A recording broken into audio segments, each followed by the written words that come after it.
Je vais vous parler aujourd'hui d'un livre sulfureux, L'humanité de la femme, signé Lou Andréas Salomé, née en 1861 et morte en 1937.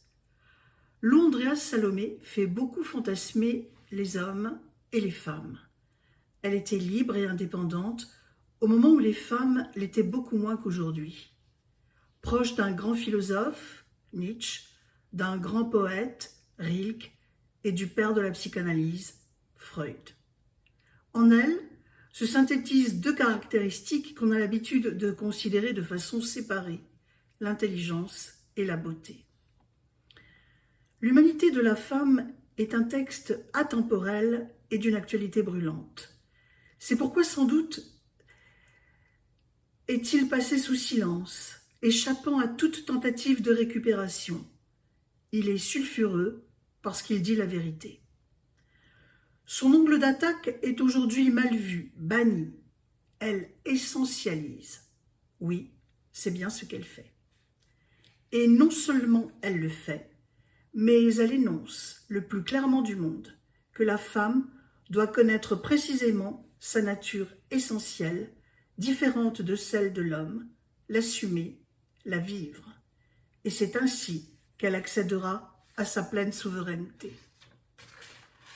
Loin des vœux pieux et maudits qui veulent faire croire que tout est construit et que rien en soi n'existe, Lou Andréas Salomé ancre sa pensée dans le corps.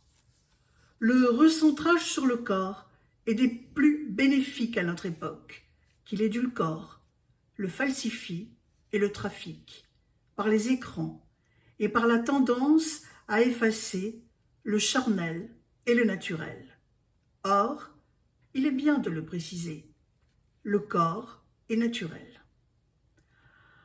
Lou Andréas Salomé aborde la femme par le corps, la biologie, la reproduction sexuelle. Pour elle, cela ne fait aucun doute. Le corps existe, le corps détient la vérité. C'est pourquoi son livre fait découvrir le secret de l'être femme. Il se loge dans deux notions clés, l'éternel virginal, l'éternel maternel. Voyons d'abord l'éternel virginal. Le corps féminin se trouve en rapport étroit avec la non-forme, ce qui contient en potentialité l'infinité des formes. Cette caractéristique donne à la femme une sexualité particulière, radicalement différente de la sexualité de l'homme. Chez elle, le désir et la jouissance ne se concentrent pas sur la partie organique. Les sensations créées par le désir et la jouissance s'élèvent et tourbillonnent en des flux qui, dans un ensemble unifié, se répandent tel une gaze invisible et ultrasensorielle sur toutes les parties de son corps et au-delà. Le plaisir sexuel féminin est l'ouverture aux ondes, au cosmos.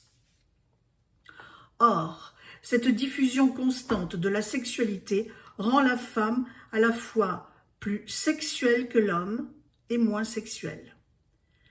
Parce qu'elle est sexuelle non pas dans le sens étroit et spécialisé dévolu à l'homme, mais par des vibrations douces qui intensifient pour elle chaque moment de sa vie et toute chose, et les rend toujours neufs.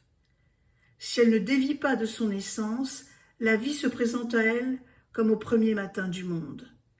Cela lui donne une fraîcheur vivifiante et fait d'elle une vierge mentale à jamais. C'est l'éternel virginal. Sa modalité essentielle diffuse, sa pudeur, sa douceur, sa tendresse ouvrent à l'homme le champ de l'érotisme, car elle le met à distance de sa propension toute masculine à se polariser sur le sexuel organique. L'éternel virginal se double de l'éternel maternel. La maternité n'est pas un événement qui survient ou pas chez la femme. C'est une potentialité qu'elle détient en propre. La possibilité d'enfanter revêt chez elle une importance cardinale. Elle peut se lire comme le modèle premier de toutes ses actions ultérieures. Cela imprime sa marque indélébile dans le cursus féminin physique et mental.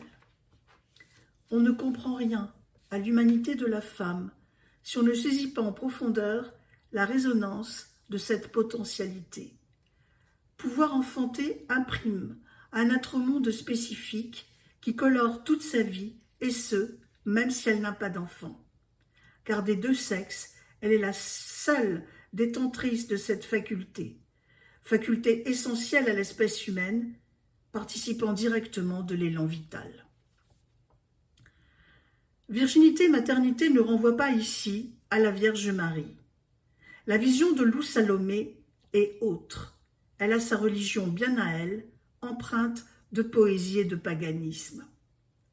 Ainsi, l'expression « l'éternel maternel » m'a fait penser à Faust, le chef-d'œuvre de Goethe, où se trouve en scène le diable lui-même, Méphisto. Méphisto est le compagnon de route du docteur Faust. Il lui donne la clé pour descendre dans la source profonde et secrète du monde, habité par les mères. 3 figures archétypales assises sur leur trépied. Elles symbolisent la matière vive en fusion, le creuset des existants passés, présents et à venir. C'est une connotation éminemment grecque, païenne. Les mères sont assises sur un trépied comme la Pythie de Delphes. Le trépied, l'ouverture vers l'autre côté, l'ultramonde. Lou Andreas Salomé connaissait certainement l'œuvre de Goethe et devait même en être fortement imprégné. Ces termes, l'éternel virginal et l'éternel maternel, nous font penser bien sûr à l'éternel féminin. Cette expression, l'éternel féminin, est si mythique qu'on ne se demande jamais d'où elle provient. Elle est aussi une invention de Goethe, et c'est dans Faust qu'elle apparaît. Le docteur Faust était suicidaire.